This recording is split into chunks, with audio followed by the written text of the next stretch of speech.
Hi, my name is Aaron McCullough. I'm the curator of exhibits at the Springs Preserve, and I'm here at our Desert Living Center talking about some of the sustainable architecture. Now, in the building behind me, you'll notice what looks like a chimney. That's part of our cooling tower system, which you can find in many of the buildings here at the Desert Living Center. It's an evaporative cooling system, and it works in multiple ways. There are small windows on the interior of the building.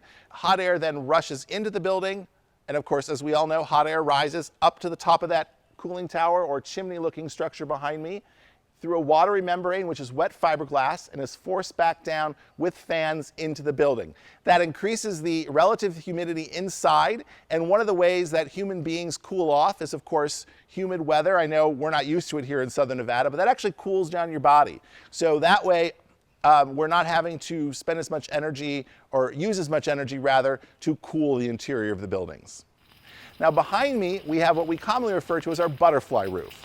And because the building is, of course, shaped like the wings of a butterfly. During a rain event in Southern Nevada, which of course we don't have very often, water accumulates kind of in the bottom of the V, then works its way down the stair stepper behind me into the round structure below. That's a cistern. That filters out things that we don't want, and then drops down into a dry wash eventually. So that way we're taking advantage of all the water that happens here on site. We're just moving it around to our landscaping in the gardens here. Now in other parts of the preserve, there are other ways that we do collect water. You may notice behind me there's a horizontal bar that's coming from the buildings on either side. And that way we can take advantage of that water. That same horizontal bar, it drips water into the same cistern. And then other buildings have something called a rain chain. And that rain chain, as water kind of comes off, instead of having a traditional gutter, it forces the water down to a specific spot. That way it diffuses the water into a cistern and then distributes it to where we need it.